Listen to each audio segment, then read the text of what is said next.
नमः श्रीवर्धमानाय निर्धूत कलिलात्मने सालोकानां त्रिलोकानां यद्विद्यातर्पणायते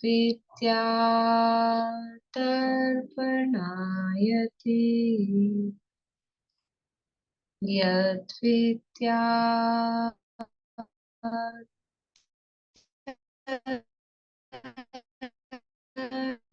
वर्णायते मल प्रक्षालक श्रीवर्धमान को करुणमन लोकालोक प्रकाशित करने जिनकी विद्या है दर्पण जिनकी विद्या है दर्पण।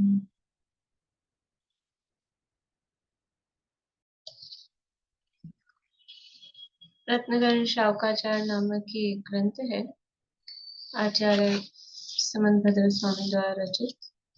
इसके अंतर्गत पंचम शिक्षाव्रत अधिकार अपना चल रहा है। 4 प्रकार के शिक्षाव्रत कहे गए हैं: सामयिक, प्रोष्ठोपवास, देशावकाशिक और वैयावृत्ति। वैयावृत्ति की चर्चा के बाद में यहाँ जिनेंद्र भगवान की पूजन को भी वैयावृत्ति के अंतर्गत ही ले रहे हैं, क्योंकि वो भी एक गृहस्थ का तो आवश्यक है ही है, और उसमें भी जिनेंद्र भगवान की वैयावृत्ति वही है, और क्या वैयावृत्ति होगी। तो जब पात्रों की वैयावृत्ति की बात की तो जिनेंद्र पूजन की का प्रकरण यहाँ पर आचार्य ने मूल में श्लोक दिया है कि ये करने योग्य है, और फिर साथ में नव देवताओं की भी, वो भी पूजनीय है, पूजन के योग्य है, ये यहाँ पर टीका में उद्धृत किया था। अब इसी प्रकरण को लेके पूजा के प्रकार, भेद, विधि, प्रयोजन, अनेक चर्चाएं यहाँ सदाशिवदास जी खास के बाद साहब ने की है। और फिर रात्रि पूजन निषेध और सचित्त पूजन निषेध, ये अनेक प्रकरण यहाँ पर अपन ने देखे हैं। अपना प्रकरण चल रहा है पेज 203 पे चलेगा। एक बार श्लोक का पाठ कर लेते हैं। श्लोक नंबर 119 है, श्लोक है 197 पेज पे। श्लोक का पाठ करते हैं। देवाधिदेव चरणे परिचरणं सर्व दुख निर्हरणं काम दुहि काम दाहिनी परिचिनुयादादृतो नित्यम् परिचिनुयादादृतो नित्यम। नित्य ही पूजन करनी चाहिए। किनकी पूजन करनी चाहिए? देवाधिदेव के चरणों की। और उस पूजन से क्या होगा? वो पूजन कैसी है कि सर्व दुख निहरणम, सब दुखों को नष्ट करने वाली है। हमारे काम यानी मनोवांछित यानी जो मोक्ष की इच्छा है उसको पूरा करने वाली है।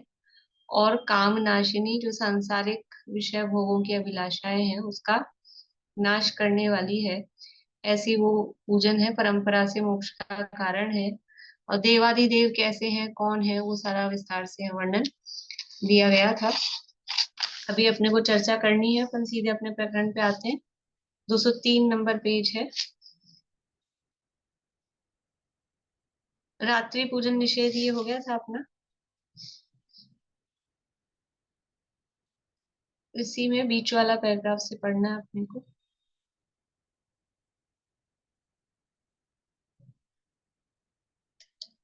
यहीं से पढ़ लेते हैं, रात्रि पूजन निषेध वाले से।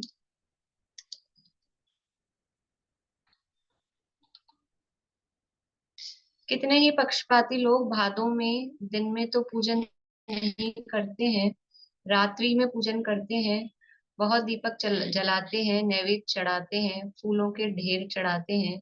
उनमें लाखों मच्छर, डांस, मक्खी तथा हरे, पीले, काले, लाल रंग के करोड़ों त्रस जीव, अनेक रंग के छोटी अवगाहना वाले जीव सामग्री बनाने में, चढ़ाने के थालों में, वस्त्रों में, दीपकों के निमित्त से दूर दूर से आ आकर गिर गिर कर मरते हैं।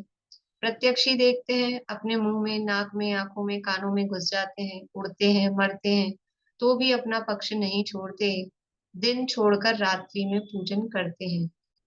रात्रि में तो आरंभ छोड़कर बड़े यत्नाचार सहित रहने की आज्ञा है। देखिए रात्रि में पूजन तो कदापि, क्योंकि पूजन तो भगवान की जा रही है, वो तो धर्म भावना से की जा रही है, वो तो कदापि करने योग्य है ही नहीं। नहीं, रात्रि में कोई भी आरंभ के काम निषिद्ध है। कोई भी आरंभ के काम रात में नहीं करने चाहिए। मतलब ये तो अब अपन लोगों की है कि अब सर्दियां आ गई, तो अब कल की सब्जियां वब्जियां कब होंगी, कब सुधरेंगी, कि रात में ही समय मिलता है तो रात में ही लेके बैठते हैं, दिन छोटे होते हैं तो शाम रात के टाइम। लेकिन वो काम तो आरंभ का ही है ना, सब्जी सुधारना कैसा काम है, आरंभ का ही काम है।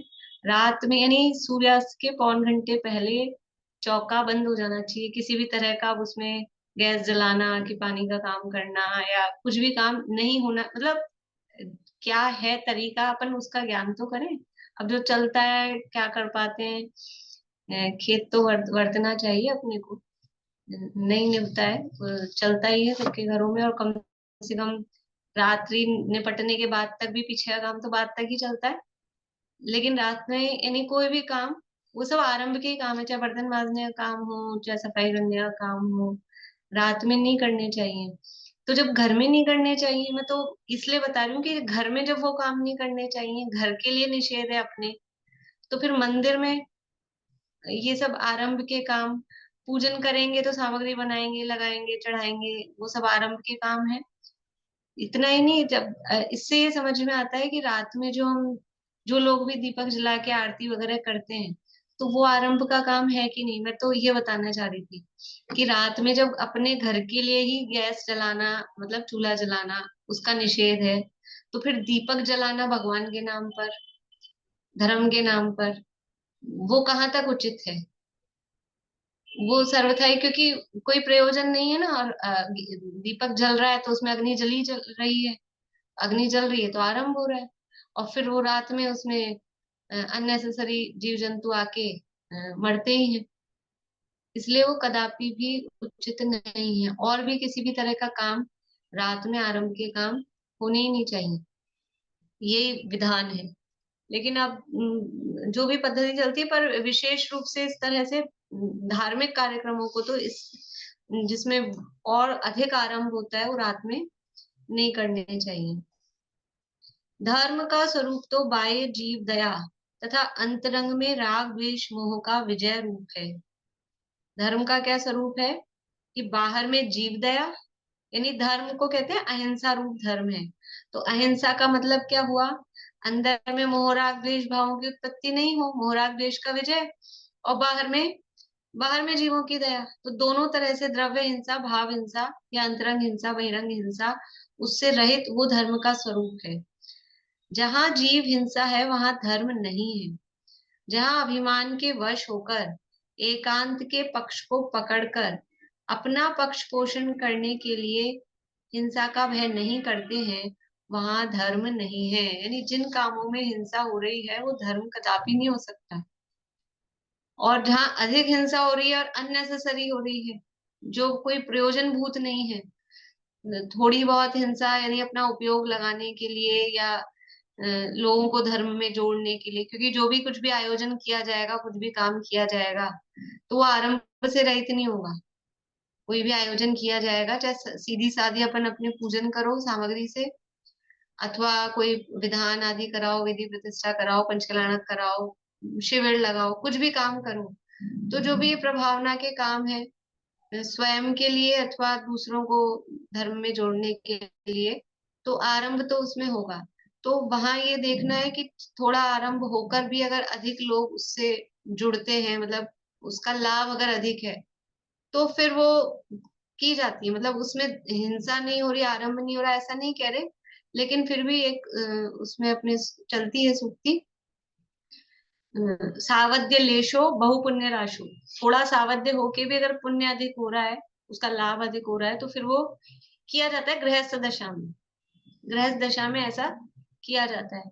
लेकिन अब जहाँ कुछ लाभ भी नहीं है, प्रयोजन भी नहीं है उससे, ना कोई अपने को ना कोई दूसरे को, और सावध्य ज्यादा हो रहा है, अधिक मतलब आरंभ ज्यादा है, तो फिर ऐसे काम नहीं करने चाहिए। जहां जीव हिंसा है वहां धर्म नहीं है। जहां अभिमान के वश होकर एकांत के पक्ष को पकड़कर अपना पक्ष पोषण करने के लिए हिंसा का भय नहीं करते हैं, वहां धर्म नहीं है। कितने ही एकांती मंडल मांडकर 8 दिन 10 दिन तक रखते हैं। मंडल यानी वो मांडला बनाते हैं, तो 8 10 दिन तक, 8 दिन के अष्टानी का है या 10 दिन के 10 लक्षण है तो वो रखते हैं। उस सामग्री में प्रत्यक्ष आंख से दिखाई देने वाले लट कीड़े घूमते हैं। अब वहां सामग्री इस तरह से चढ़ा देते हैं, जो भी है ड्राई फ्रूट्स वाली या फिर फ्रूट्स या बनी हुई सामग्री भी चढ़ाते हैं। कुछ लोग नैवेद्य वगैरह करके लड्डू ऐसा करके भी चढ़ाते हैं। तो अब वो वहां 8 10 दिन तक उसी पे चढ़ी रहती है चीजें वहीं पे, तो उसमें चींटियां आ जाती हैं और जीव जंतु उसमें हो जाते हैं।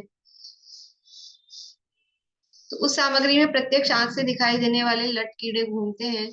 फल आदि गलकर चलित रस हो जाते हैं तथा नैवेद्य आदि की गंध से कीड़ों की लाइन लग जाती है।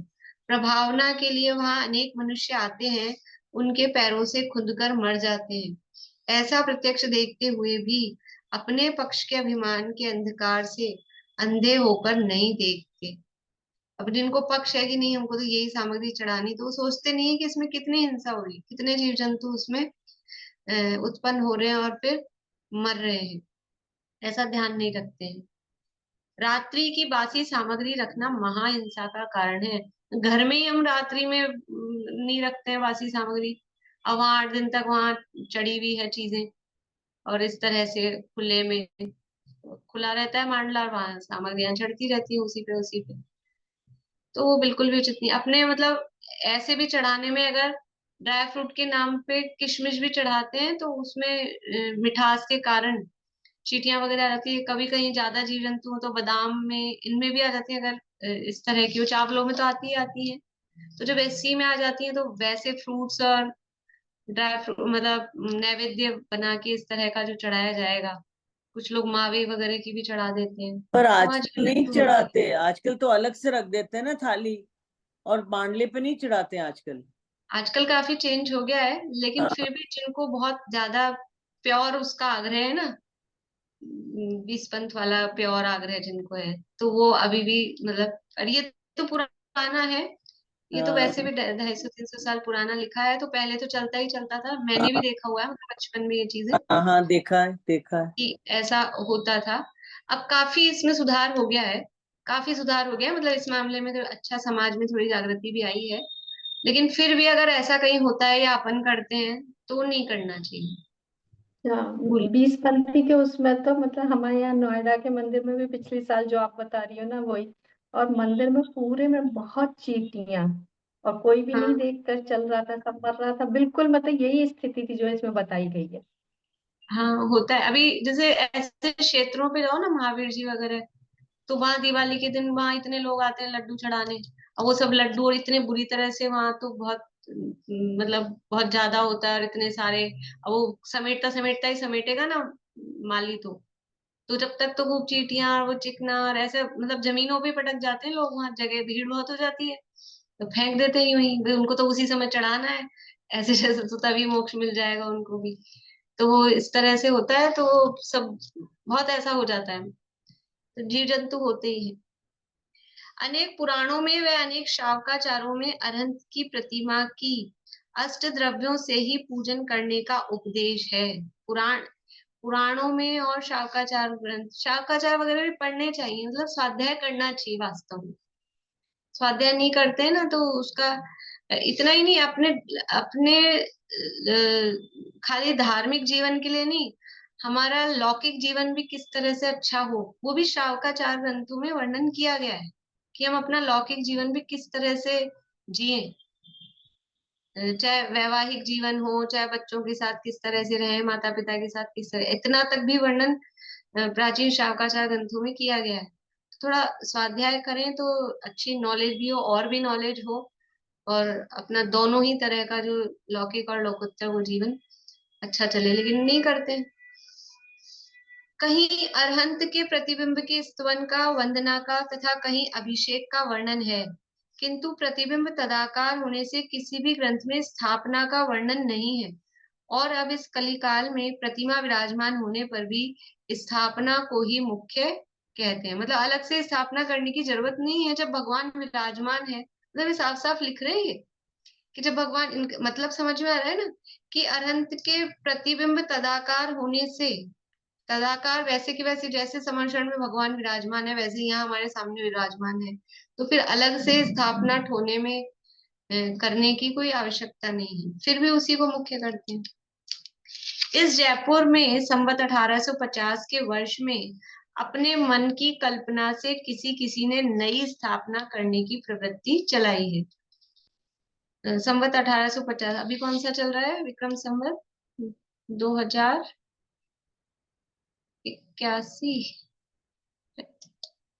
किसी को याद है? मेरे को याद नहीं है। याद है आपको? 2081। 81 ना? हाँ ठीक है, तो ये 1850 की बात है। नहीं।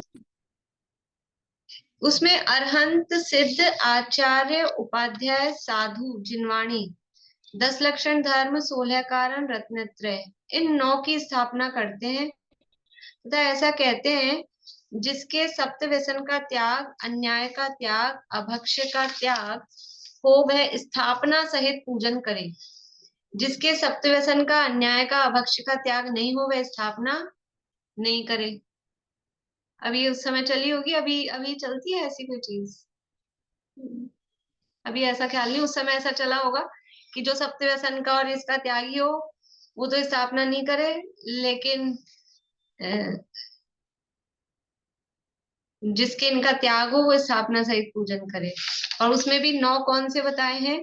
5 तो परमेष्टि हैं, अरहंत, सिद्ध, आचार्य, उपाध्याय, साधु, और फिर जिनवाणी, और ये तीनों धर्म के ही थे तो ये तीनों का अलग अलग कर दिया, 10 लक्षण, 16 कारण और रत्नत्रय। अपने जिन प्रतिमा, जिन मंदिर और जिन धर्म ऐसे करके अपन उसमें नव देवता देखे थे, तो इन्होंने जिन प्रतिमा और जिन मंदिर नहीं लिया, ऐसे 9 की स्थापना करते हैं और कहते हैं कि जिनके सप्त व्यसन का त्याग, अन्याय का त्याग, अभक्ष्य का त्याग हो वह स्थापना सहित पूजन करे।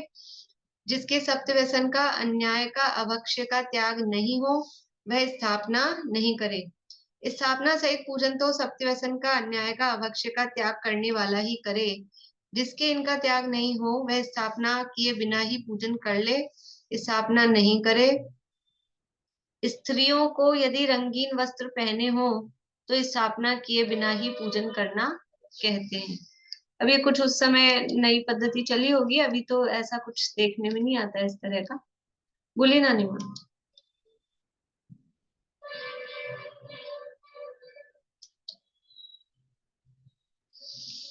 ऐसा कहने वालों के साक्षात जिनेंद्र के प्रतिबिंब का सम्मान नहीं रहा। भाई अगर आप अलग से ये हाँ इनकी हेलो। हाँ बोलिए। नहीं, मैं ये बोल रही हूँ कि आज के बहुत वर्ष पहले की बात करूँ, मैं बचपन में ही तब देखेगी कि बड़ी औरतें जो होती थी, कोई थोड़ी बहुत वो पूजा करती थी, बाकी कोई भी ऐसी पूजा नहीं करती थी, वो बैठ के सुनती थी। हम्म आप स्थापन की बात बताए तब बताई होंगे। हम्म।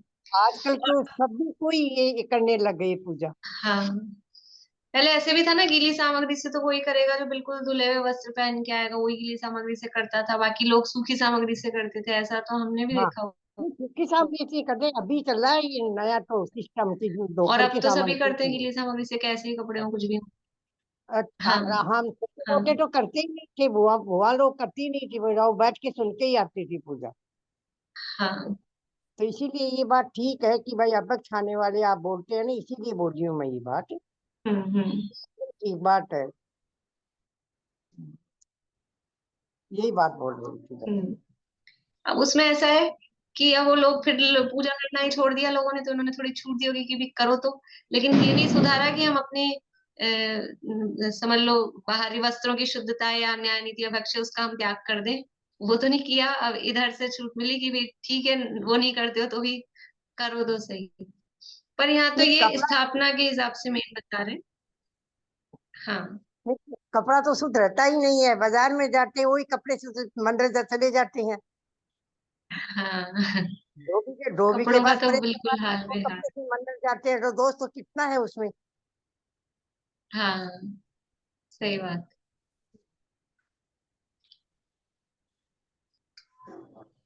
ये तो स्थापना की मुख्यता से भी कह रहे हैं, स्थापना करने को प्रधान बता रहे हैं, और फिर जो शुद्धता वाला है वो तो स्थापना करे, बाकी लोग स्थापना नहीं करें। तो कह रहे हैं जब भगवान विराजमान है तो फिर आप स्थापना की अलग से क्यों बात ले रहे हो, ऐसा ही कह रहे हैं।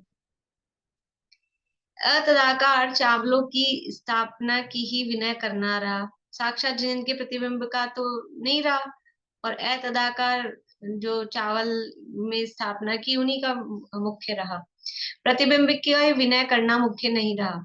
प्रतिमा का पूजन वंदन स्तवन तो जो भी चाहे वह कर सकता है, किंतु पीले चावलों में स्थापना तो वही कर सकता है जो उत्तम हो। देखो मतलब क्या कह रहे हैं कि पीले चावलों में वो स्थापना की ना ठोने में, वो कौन कर सकता है?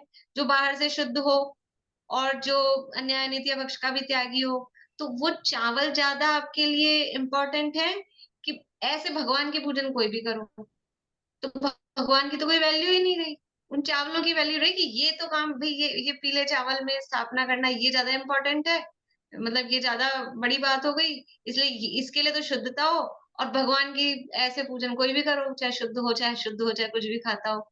ये यहाँ पे कह रहे हैं कि आपके लिए भगवान की तो कोई विनय ही नहीं रही, बस वो चावलों की मुख्यता हो गई, वो स्थापना माइंड में रहा। तो किंतु पीले चावलों में स्थापना तो वही कर सकता है जो उत्तम हो, व्यसन अन्याय अभक्ष्य पाप रहित हो। किंतु इस प्रकार तो पीले अक्षतों में स्थापना करना मुख्य विनय योग्य हो गया, तथा प्रतिमा में पूजन आदि विनय करना गौण हो गया। पक्षपाती और भी कहते हैं, अब वो दूसरे लोग और क्या कहते हैं, जिस तीर्थंकर की प्रतिमा हो उनके आगे उन्हीं की पूजा स्तुति भक्ति करना चाहिए, अन्य तीर्थंकर की स्तुति भक्ति नहीं करना चाहिए। यदि अन्य तीर्थंकर की पूजा करना हो तो तंदुलों में अन्य तीर्थंकर की स्थापना करके पूजन स्तवन करना, ऐसा पक्षपात करते हैं। अब वो ऐसा मतलब ये तो चलता है अभी भी कुछ लोगों में आग्रह है, इस पक्षपात मतलब ऐसा ऐसा आग्रह कि जो जो भगवान विराजमान है बस उन्हीं की करो, और दूसरे किसी किन्हीं तीर्थंकर की कर ही नहीं सकते। अगर जैसे जो भगवान विराजमान है उनकी भी करना चाहिए, अगर आप दो चार पूजन कर रहे हो तो एक पूजन उनकी भी करो। लेकिन अब जो भगवान विराजमान है, हमको टाइम एक ही पूजन करने का है, तो फिर रोज वही एक ही एक पूजन करेंगे, तो फिर उपयोग भी उतना नहीं लगता है। और कभी कोई ओकेजन है, मान लो दीपावली है, महावीर जयंती है, ऐसा कुछ है, अक्षय तृतीया है, तो और किसी तीर्थंकर की भी पूजन करनी है, तो फिर कैसे करेंगे? तो कह रहे हैं कि अन्य तीर्थंकर की करना हो तो चावलों में तीर्थंकर की स्थापना करो, वो जो भगवान विराजमान है वो तो दूसरे हैं, तो चावलों में उन तीर्थंकर की स्थापना करो तब करो। तो ऐसा कोई वो नहीं है, कोई भी भगवान विराजमान हो। देखो, अपनी प्रतिमा, जो भगवान की प्रतिमा होती है उस पे चिन्ह को आप ढक दो, हाथ लगा दो, फिर आपको अंतर दिखे, चेहरे से अंतर पता कर सकते हैं अपन, ये महावीर भगवान की, ये वासुपूज्य भगवान की, हरनाथ भगवान की, वो तो चिन्ह एक पहचान के लिए बनाए गए हैं। ये चीज क्या बता रही है कि जैसे मूर्ति में चेहरे से कोई भेद नहीं है, सब भगवान एक से हैं, वैसे ही उनके गुणों में भी कोई भेद नहीं है। जितने वीतरागी सर्वज्ञ आदिनाथ भगवान या पार्श्वनाथ भगवान है, उतने ही वीतरागी सर्वज्ञ अजितनाथ, संभवनाथ, अभिनंदन नाथ, इनके तो नाम ही नहीं लेते लोग। मतलब जो जो फिक्स है कुछ ये पहले 8 उन बस वही है, बाकी और तीर्थंकरों के नाम ही नहीं पता है कि ये भी तीर्थंकर है। तो सब एक से वितरागी सर्वज्ञ हैं, सब एक से परमात्मा है, सब अनंत सुखी हैं, वैसे ही है। तो फिर इस तरह से मतलब उसमें भेदभाव या इनकी करना इनकी नहीं करना, ऐसा वो करना उचित नहीं है। चॉइस भगवान की कर लेते हैं तो उसमें सारे आ जाते हैं, और सारे क्या। आ जाते। अरे आप हाँ देवशास्त्र गुरु की करोगे तो देव में आएंगे कि नहीं आएंगे सारे? हाँ, सारे आ जाते हैं उसमें भी। हाँ में ही आ गए सारे। ऐसा हाँ कुछ नहीं है। हाँ, पर कोई विशेष ओकेजन होता है तो करते भी हैं, करना भी चाहिए। दीपावली है तो करते हमारे भगवान का विशेष है तो उस दिन करना चाहिए, कर ले। लेकिन ऐसा कोई आग्रही हो कि नहीं यही है, ऐसा नहीं होना चाहिए। वो यहाँ के उन्हें इस प्रकार विचार करना चाहिए।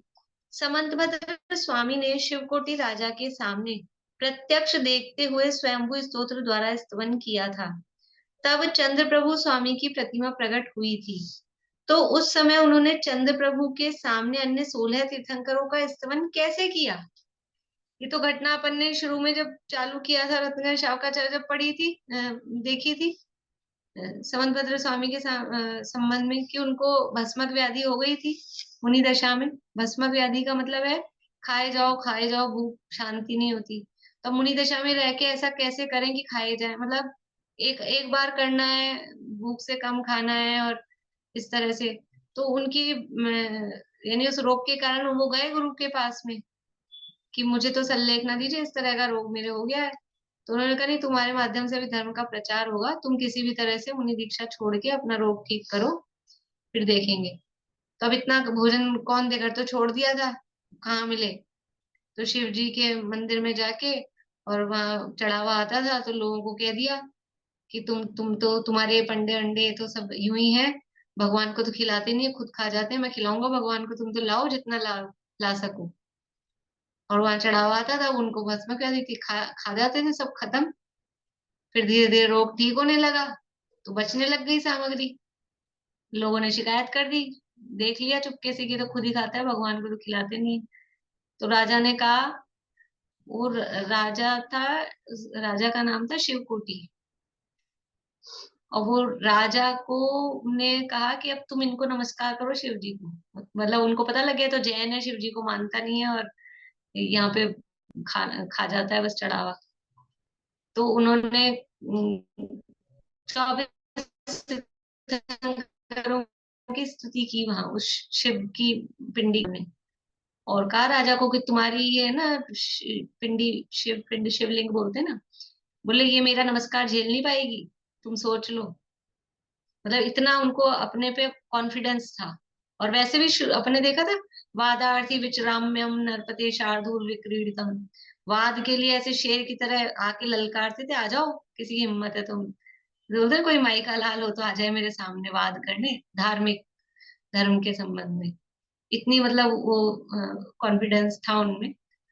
तो उन्होंने 24 तीर्थंकरों की स्तुति की, स्वयंभू स्तोत्र के नाम से जो है भी। तो बोल रहे हैं फिर उसमें से प्रतिमा, सबको पता है उसमें से प्रतिमा प्रकट हो गई चंद्रप्रभु भगवान की। तो प्रतिमा तो चंद्रप्रभु भगवान की थी, फिर उन्होंने बाकी तीर्थंकरों की कैसे करी? चंद्रप्रभु भगवान की प्रकट हो गई ना 8वें में, फिर उसके बाद में बाकी के 16 की क्यों करी? ऐसा ये कह रहे हैं। अगर जो तीर्थंकर हो जिनके सामने जिनकी करनी हो, तो फिर वो ये समंतभद्र स्वामी कैसे करते? उनको भी नहीं करनी चाहिए थी ना, जिनका आप ग्रंथ पढ़ रहे हो। ऐसा कह रहे हैं। उस समय तब प्रभु स्वामी की प्रतिमा प्रकट हुई थी, तो उस समय उन्होंने चंद्र प्रभु के सामने अन्य 16 तीर्थंकरों का स्तवन कैसे किया? यदि एक प्रतिमा के पास एक ही का स्तवन पढ़ना उचित है, तो स्वयंभू स्तोत्र का मंदिर में पढ़ना ही संभव नहीं रहेगा। यदि ऐसा होगा, और फिर अपन ऐसा करते हैं, जो भी आजकल तो चल गया है वो काफी फैशन, कि जो भी कल्याणक होता है किन्हीं किन्हीं तीर्थंकरों के मोक्ष वगैरह हो, तो मना लेते हैं, मतलब पूजन वगैरह कर लेते हैं, अर्घ चढ़ा लेते हैं, सामूहिक चढ़ा लेते हैं, इस तरह से करते हैं। अब हमारे मंदिर में तो मान लीजिए 2-3 ही प्रतिमाएं हैं। अब वो अरनाथ भगवान का है कुछ, और है ही नहीं अरनाथ भगवान की प्रतिमा, तो फिर नहीं करेंगे पूजन। कहीं कोई मंदिर ऐसा हो वहां एक ही प्रतिमा हो, इस तरह के भी होते ना, केवल एक ही भगवान हो, और आदिनाथ भगवान ही है, फिर वो दीपावली के दिन तो फिर पूजन करेंगे ही नहीं। तो दीपावली के दिन भी आदिनाथ पूजन नहीं करनी पड़ेगी, कैसे होगा ऐसे? 24 तीर्थंकरों का तो कर ही नहीं सकते, 24 तीर्थंकर का पूजन ही नहीं कर सकते आप। अब वो इसीलिए मंदिर में वो एक 24 एक उसमें विराजमान कर देते हैं कि भी हाँ ये 24 है। लेकिन ऐसा कुछ वो नहीं है। यदि एक प्रतिमा के पास एक ही का स्वर्ण पढ़ना उचित है, तो स्वयंभू स्तोत्र का मंदिर में पढ़ना ही संभव नहीं रहेगा। आदिनाथ जिनेन्द्र की प्रतिमा के बिना भक्तामय स्तोत्र का पढ़ना नहीं बन सकेगा। पार्श्वनाथ जिनेन्द्र की प्रतिमा के बिना कल्याण मंदिर स्तोत्र का पढ़ना नहीं बन सकेगा। पंच परमेष्ठी की प्रतिमा की स्थापना के बिना पंच नमस्कार मंत्र कैसे पढ़ा जाएगा। कायु सर्ग जाप करना आदि भी नहीं बनेगा। पंच नमोकार मंत्र बोलते हैं, फिर वहां तो है ही नहीं आचार्य उपाध्याय साधु, सिद्ध भगवान भी नहीं है, फिर कैसे बोलते हो आप, कुछ भी नहीं कर पाओगे। स्वयंभू स्तोत्र ये समंत भद्राचार्य का ही है, 24 तीर्थंकरों की स्थिति इसमें है। भक्तामर सब जानते ही हैं, भक्तामर का ओरिजिनल नाम है आदिनाथ स्तोत्र। आदिनाथ भगवान की स्तुति है, लेकिन वो भक्तामर से चालू होता है तो उसका नाम भक्तामर पड़ गया। ऐसे ही कल्याण मंदिर स्तोत्र है, पार्श्वनाथ भगवान की स्तुति इसमें है, उसका भी पहला शब्द कल्याण मंदिर इस तरह से है, तो उसका नाम कल्याण मंदिर स्तोत्र पड़ गया। तो ये कुछ भी ऐसे स्तोत्र नहीं पढ़े जा सकेंगे। पंच परमेष्ठी की प्रतिमा के बिना उनका नाम लेना, जाप करना, सामायिक करना संभव नहीं होगा। अन्य देश में अनजाने मंदिर में पहले प्रतिमा का निश्चय किए बिना स्तुति पढ़ना नहीं बनेगा। यदि रात्रि का समय हो, वह छोटी अवगाहना की प्रतिमा हो, तो वहां पहले चिन्ह का निश्चय करे, पश्चात स्तवन में प्रवर्तन हो सकेगा। अब पहले यही देखो कि कौन से भगवान है, चिन्ह देखो। कभी कभी बहुत सारी प्रतिमाएं होती हैं, आगे पीछे होती हैं, दिख ही नहीं पा रहा चिन्ह, तो फिर स्तुति नहीं करेंगे भगवान की। ये मतलब बिल्कुल इलॉजिकल चीज है ये, कि जो भगवान है जिन्हीं की करो, ऐसा। जिस मंदिर में अनेक प्रतिमाएं हो, वहां जिसका स्तवन करे, उसी के सामने हाथ जोड़कर नजर एकाग्र करके विनती करना हो सकेगा, अन्य प्रतिमा के सम्मुख नहीं हो सकेगा। जिस मंदिर में अनेक प्रतिमाएं हो, वहां यदि एक प्रतिमा का स्तवन वंदन किया तो दूसरी प्रतिमा का निरादर हो जाएगा, दूसरी प्रतिमा नाराज हो जाएगी। ऐसा ऐसा मतलब क्या है ये, ऐसा कुछ नहीं। दूसरी का वंदन किया तो तीसरी चौथी पांचवी आदि का भावों में निरादर हो गया, तब भक्ति ही नष्ट हुई समझो। ऐसे तो फिर भक्ति नहीं कर पाएंगे, भक्ति खत्म हो जाएगी। यदि आप कहोगे जहां बहुत प्रतिमाएं हो वहां 24 का स्तवन करेंगे, यदि वहां 20 ही प्रतिमाएं हो या 22-23 हो, तो पहले एक का चिन्ह का अच्छी तरह से निर्णय करके उसका स्तवन किया जाएगा, अन्य तीर्थंकरों का स्तवन रह जाएगा। जहां प्रतिमा छोटी हो, दूरी पर विराजमान हो, दर्शन करने वाले की दृष्टि मंद हो, वहां 5 लोगों से पूछकर स्तवन वंदना करना हो सकेगा। तो इस प्रकार एकांती मनोक्त कल्पना करने वाले के अनेक दोष आते हैं। मतलब ये तो है, यदि आप कहोगे जहां बहुत प्रतिमाएं हो वहां 24 का स्तवन करेंगे, तो ये तो वो सामने वाला कह रहा है। फिर कह रहा है यदि वहां 20 ही प्रतिमाएं हैं, 22-23 हैं, तो फिर पहले एक का निर्णय करो, फिर उसका स्तवन करो, तो अन्य का रह जाएगा। और छोटी प्रतिमा है, दूरी पर है, नजर कमजोर है, कमजोर नजर है, चश्मा नहीं है, चश्मा नहीं लगा रखा है, यही नहीं पता लगता है चिन्ह क्या, कि वो कहीं ऐसा है ना, कंफ्यूजन हुई 20-25 है कि नहीं है, तो वहां चंदन लग रहा है कि नहीं लग रहा है। तो जब तक एकदम पास नहीं जाओ, और वो भी धातु की प्रतिमा हो तो उसमें कलर मिक्स हो जाता है, सफेद पाषाण की हो तो अलग से दिखता है, या फिर ब्लैक हो तो भी अलग से चमक जाता है सूखने के बाद में। पर वो धातु की हो प्रतिमा तो वो गोल्डन गोल्डन में वो मिक्स हो जाता है, तो पता ही नहीं चलता है, तो बहुत निकट जाके पास से देखना पड़ता है। और कहीं ऐसा हो दरवाजा बंद है, दूर से कांच से करने हैं, अब चिन्ह दिख नहीं रहा, अब कैसे भक्ति करोगे। अरे तो भक्ति इतनी पराधीन है क्या, इतनी पराधीनता वाली भक्ति होती है क्या, फिर भक्ति कहाँ होगी। ये सब पराधीनताएं भक्ति में नहीं होती है। और जहाँ सिमंदर भगवान की प्रतिमा है तो फिर तो वहां भगवान की पूजा ही नहीं होगी, फिर क्या हुआ, फिर तो विजिट तुम करके करो बस। ऐसे थोड़ी होता है, कैसे नहीं मतलब होता है। भगवान की पूजन है तो बनी, मतलब पूजन तो पर लिखी हुई फिर है। भी अपन भगवान के भी तो करते ही है ना वहां पर, सब जहाँ हाँ जहाँ भी इतनी हाँ बॉम्बे में सब जगह इतने मंदिर है सिमंदर भगवान इनके, तो करते हैं सब भगवान की पूजा, सबकी होती है ना। हाँ। देखिए, जो स्थापना के पक्षपाती स्थापना किए बिना प्रतिमा की पूजन नहीं करते हैं, तो उनकी मान्यता के अनुसार प्रतिमा के स्तवन कराने की भी योग्यता नहीं रही। यदि पीले चावलों की अतदाकार स्थापना ही पूज्य है, तो उन पक्षपातियों को धातु पाषाण की तदाकार प्रतिबिंब की स्थापना करना निरर्थक है। अकृत्रिम चैत्यालयों के प्रतिबिंब जो अनादि निधन स्थापित हैं, उनमें भी पूज्यपना नहीं रहा। जिनको स्थापना का ही आग्रह है, वो स्थापना ही होनी चाहिए, वो चावल वाली रहता है कुछ लोगों को, और वो ठोने में तो होनी ही चाहिए। तो फिर आपको सामने प्रतिमा विराजमान, उनका कुछ मतलब नहीं रहा। और फिर अकृत्रिम जिनालयों में भगवान विराजमान है, उनमें भी पूज्यपना नहीं रहा। फिर तो आपको मंदिर की जरूरत ही नहीं है। आप तो चावल में स्थापना करो और आपके भगवान हो गए, और बस पूजन करो, ऐसा कह रहे हैं। एक प्रतिमा के आगे एक का ही पूजन करना, अन्य 23 की पूजन करना हो तो पीले अक्षतों में स्थापना करके कर लेना, ऐसा वो कह रहा है सामने वाला। उससे कहते हैं, अब 23 प्रतिमाओं का संकल्प पीले अक्षतों में ही हुआ तथा जयमाला, स्तुति, पूजन आदि करते हुए अपनी दृष्टि पीले अक्षतों में ही रखनी चाहिए। अरे भगवान, मतलब पूजन हम कर रहे हैं तो वो सामने हमको वो दिखते रहे, हमारे आदर्श, हमारे आराध्य, तो दृष्टि वहां रहे तो भाव बने। अब आपने तो स्थापना कर दी चावलों में, तो चावल को देख देख के क्या भाव बनेंगे?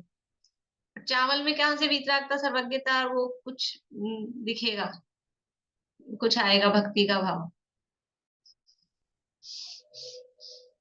तो वो उनको अपनी दृष्टि पीले अक्षतों में ही रखनी चाहिए। एक प्रतिमा में 24 का भाव अयोग्य ठहरेगा, या मतलब ये उसको जवाब दे दें। 23 की प्रतिमा तो स्थापना के पुष्पों में ही रही, क्वेश्चन मार्क लगा रहे, फिर तो वही उसी में रहेगी, फिर क्या कैसे करोगे आप? स्थापना बिना पूजन नहीं करना चाहिए, ये अगर आप ऐसा मानते हो, मतलब पूजन नहीं करना चाहिए, ये वो नहीं कह रहे, मतलब ये सामने वाले की तरफ से कह रहे हैं। स्थापना बिना पूजन नहीं करना चाहिए, यदि ऐसा मतलब मान रहे हैं वो, तो घर में, वन में, विदेश में अनंतों का स्तवन वंदन ही संभव नहीं होगा। फिर कभी घर घर में करते हैं कि नहीं करते हैं? फिर घर में स्थापना करते हैं क्या? घर में हम भगवान की भक्ति आराधना कर सकते हैं कि नहीं मन में? कहीं विदेश में गए हैं, कहीं वन में हैं, वहां कर ही नहीं सकेंगे। जो एकांती आगम ज्ञान रहित पक्षपाती हैं, उनके कहने का कुछ ठिकाना यानी विश्वास नहीं है, उन्हें पाप का भय नहीं है। वे पूजन तो 24 की करते हैं, शांति पाठ में 16वें तीर्थंकर का स्तवन करते हैं। इसलिए अनेकांत की शरण पाकर आगम की आज्ञा बिना पक्ष का एकांत करना ठीक नहीं है। 24 तीर्थंकर की पूजन करते हैं, फिर शांति पाठ में अकेले बस शांति पाठ को समझ रहे, नाम उसका शांति पाठ है तो शांतिनाथ भगवान से जोड़ दिया उसको, ऐसा नहीं है। शांति पाठ का मतलब है कि ऐसी भावना जिससे अपने मन में शांति हो और सारे दुनिया में शांति हो। ऐसा बोलते हैं ना, विश्व सुखी हो, देश सुखी हो, ग्राम सुखी हो, नगर सुखी हो, ये शांति की कामना। तो वो भगवान का नाम शांतिनाथ है, तो वो शांति पाठ को शांतिनाथ भगवान से जोड़ दिया। ऐसा नहीं है, 24 तीर्थंकर ही शांति के दातार। दादा का बहुत अच्छा है, दादा मतलब डॉक्टर हुकुमचंद जी भायल साहब का विनय पाठ भी और शांति पाठ तो बहुत ही गजब का है। वास्तव में वो शांति पाठ है, वास्तव में वो शांति पाठ है, सुखी होने का उपाय है कि कोई किसी का कुछ कर नहीं सकता। शांति पाठ क्या है कि अच्छा बुरा या अन्य कुछ भी कभी कोई कर नहीं सकता है। सारा जगत ये चाहता है कि सारे जगत में शांति हो, लेकिन फिर भी क्या करता है? फिर भी फेर फाव बदलाव करना चाहता है। तो शांति चाहते हैं तो जो जो हो रहा है परिणमन, उस परिणमन के सहज ज्ञाता दृष्टा रहो ना। सब द्रव्य अपने परिणमन में स्वयं समर्थ हैं। सारे जगत में शांति हो, सारा जगत यह चाहता, किंतु सारे जगत को अपना बनाना चाहता, जबकि एक अणुमात्र भी तो जगत में इसका नहीं, अच्छा बुरा या अन्य कुछ भी कभी कर सकता नहीं। पढ़ा नहीं पढ़ा आप लोगों ने? कभी नहीं पढ़ा? किस किसने पढ़ा है? 2-4 लोगों ने पढ़ा होगा। पढ़ना एक बार, मैं भेज दूंगी पीडीएफ, गजब का है। मतलब शांति पाठ वास्तव में, शांति पाठ बहुत अच्छी है कि सारे जगत में शांति हो, सारा जगत ये चाहता है। और फिर क्या चाहता है? अपना बनाना चाहता है। अरे अपना बनाना चाहेंगे पर पदार्थों को तो शांति होगी क्या, अशांति फैलेगी? अशांति का कारण ही क्या है? हम पर पदार्थों को अपना बनाना चाहते हैं, अपना मानते हैं, अपने हिसाब से परिणमन कराना चाहते हैं। ये तो अशांति का कारण है। और जब ये बात समझ में आ जाए कि एक द्रव्य दूसरे द्रव्य का है नहीं, कोई किसी का है नहीं, कोई मेरा नहीं है, कोई मेरे हिसाब से चलता नहीं है, अपने आप शांति आएगी। यही तो मूल मंत्र 24 तीर्थंकरों ने दिया है। अकेले शांतिनाथ भगवान ने ही ये शांति का मंत्र दिया है, ऐसा है क्या? 24 तीर्थंकरों का यही मंत्र है। ये है मूल में शांति पाठ। वे पूजन तो 24 की करते हैं तथा शांति पाठ में 16वें तीर्थंकर का स्तवन करते हैं। इसलिए अनेकांत की शरण पाकर आगम की आज्ञा बिना पक्ष का एकांत करना ठीक नहीं है। इसलिए कोई आग्रह करना ये ऐसा देखो, परंपरा जो चली आ रही है, पद्धतियां चली आ रही हैं, हमने तो यही देखा है। लेकिन थोड़ा उसमें हम मनुष्य हैं, संगी पंचेंद्रिय हैं, फिर जैन हैं, थोड़े धार्मिक प्रवृत्ति के हैं, स्वाध्यायी हैं, तो फिर ये थोड़ी अपनी बुद्धि भी हमको लगानी चाहिए, थोड़ा सा लॉजिक लगाना चाहिए कि ये जो भी काम हम कर रहे हैं ये क्यों कर रहे हैं। उसमें इतना तो विवेक हमको होना चाहिए कि आखिर इसके पीछे क्या उद्देश्य है, इसके करने नहीं करने का क्या प्रयोजन है, वो विचार करना चाहिए। यह ऐसा विशेष समझना, एक तीर्थंकर के नाम के शब्द के ही व्याकरण में निरुक्ति द्वारा अर्थ करने पर 24 तीर्थंकरों के नाम का अर्थ करना संभव है। 1008 नाम होते हैं भगवान के, 1008 नामों से स्तुति करता है। तो 24 तीर्थंकरों के नाम उसमें आ जाते हैं। एक ही तीर्थंकर की स्तुति करेंगे, उसमें ऋषभ भी आएगा, उसमें और सबके अर्थ घटित होंगे। अपने गोमट सार का मंगलाचरण है और इसमें भी अपन ने देखा था नमः श्री वर्धमान आए। तो जो गोमट सार का मंगलाचरण है,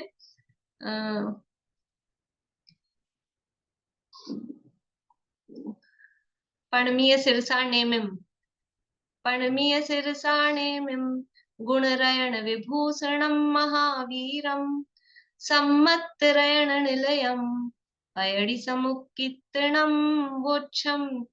तो वहां पर नेमिम शब्द है और महावीरम शब्द है। ऐसा करके उसमें नेमिनाथ भगवान को नमस्कार, महावीर भगवान को नमस्कार, फिर उसी के अर्थ 24 तीर्थंकर किए। महावीर का अर्थ तो अपन ने भी यहाँ निकाला था, आप लोगों को ख्याल हो पहले श्लोक में, तो उसमें 24 तीर्थंकर अर्थ निकलते हैं, पंच परमेश्वरी अर्थ निकलता है, जिनवाणी अर्थ निकलता है। तो एक ही शब्द से, यानी एक तीर्थंकर का आप नाम, किसी भी तीर्थंकर का नाम ले लो, उसमें 24 तीर्थंकरों वाले अर्थ उसमें निकलेंगे। और ये तो शब्द है, शब्द तो सीमित है, संख्यात है। अब जो इंद्र स्तुति करता है तो वही नाम जो 24 के, ये तो यहाँ है, अगली 24, पिछली 24, उनमें नाम रिपीट होते हैं, वही नाम रिपीट होते हैं कि नहीं होते हैं? तो इसलिए ऐसा नहीं है कि ये तीर्थंकर है तो ये नाम है तो यही तीर्थंकर है, इन्हीं की स्तुति करना, ऐसा कुछ भी नहीं है। एक ही तीर्थंकर के नाम के शब्द के ही व्याकरण में निरुक्ति द्वारा, निरुक्ति मतलब वो शब्द कैसे बना है, तो ऐसा करके उसके अर्थ करने पर 24 तीर्थंकरों के नाम का अर्थ करना संभव है। सौधर्म इंद्र ने 1008 नामों द्वारा एक तीर्थंकर का स्तवन किया है। एक तीर्थंकर के गुणों द्वारा असंख्यात नाम वाले अनंत तीर्थंकरों का स्तवन किया जाना संभव है। अनंत काल में असंख्यात नाम वाले अनंत तीर्थंकर हो गए हैं, अतः एक तीर्थंकर के स्तवन द्वारा उन सभी का तथा 24 का स्तवन किया जा सकता है। उनके माता पिता के भी ऐसे ही नाम, शरीर के अवगाहना, वर्ण आदि भी ऐसे ही अनंत काल में अनंत हो गए हैं। इसलिए एक ही तीर्थंकर में एक का संकल्प तथा 24 का भी संकल्प कर लेना संभव है। अच्छा, महावीर भगवान, अपन महावीर की, जिन्होंने मोहराग देश को जीता वो महावीर, ऐसा अर्थ करते हैं, 8 कर्मों को जीता वो महावीर। तो क्या आदिनाथ नहीं है महावीर? क्या अजितनाथ नहीं है महावीर? क्या संभवनाथ नहीं है महावीर? मतलब जो जो शांतिनाथ का अर्थ अपन करेंगे शांति करता, तो क्या आदिनाथ, संभवनाथ, अजितनाथ, कुंथुनाथ ये नहीं है शांति के कर्ता? जो जो जो अर्थ आप निकालोगे, इस संदर्भ में भी दादा की यानी डॉक्टर हुकुमचंद जी भायल की जो 24 तीर्थंकर वंदना है और अभय जी की जो 24 तीर्थंकर वंदना है, उन्होंने उनके नाम से मतलब उसमें अर्थ लगा के ऐसे भाव अच्छी है। अभय जी वाली भी तो इनका आदिनाथ नाम क्या है संभवनाथ से, तो उससे अर्थ जोड़ के उन्होंने वो 24 तीर्थंकर स्तुति है। मैं करूंगी देखो शेयर, अगर किसी के पास हो अभय जी वाली रिटन में तो मुझे भेजना, तो मैं ग्रुप में डाल दूंगी, अदरवाइज मैं सर्च करके भेजूंगी। अच्छी आप लोग पढ़ना, उसका ऑडियो भी है, अच्छी है। इस काल में अन्य मत वालों की भी अनेक प्रकार की स्थापना होने लगी है, इसलिए इस काल में तदाकार स्थापना की ही मुख्यता है। देखो अतदाकार स्थापना की क्यों निषेध कर रहे हैं, क्योंकि अन्य मत वाले भी किसी में भी कहीं पत्थर लगाया कुछ भी लगाया अरे स्थापना कर देते हैं। तो फिर अपने को तो अपनी ये हमारे भगवान है, तो तदाकार स्थापना की ही मुख्यता रखना। यदि अतदाकार स्थापना, तदाकार और अतदाकार समझ में आता है ना सबको, यदि अतदाकार स्थापना की ही प्रधानता हो जाएगी तो चाहे चाहे जो चाहे जिसमें तथा अन्य मति की प्रतिमा में भी अनंत की स्थापना का संकल्प करने लगेंगे तो मार्ग से भ्रष्ट हो जाएंगे।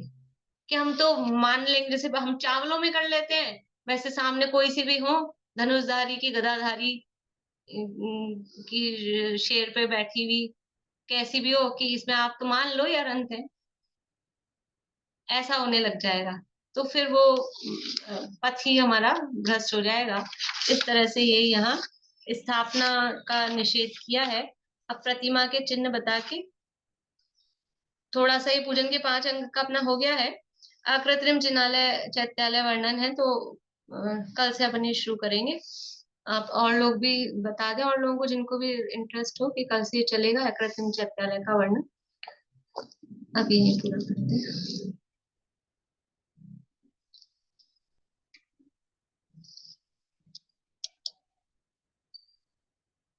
एक बार तदाकार अतदाकार मतलब वो चावल में जो स्थापना करते हैं वो वे तदाकार मतलब जिस जैसे भगवान का आकार रियल में साक्षात हाँ जीवंत भगवान का जैसा आकार है वो वैसा ही तदाकार आकार, वो तदाकार है। और हाँ दूसरे कुछ भी शेप में किया हुआ है तदाकार। तदाकार हाँ। जय श्री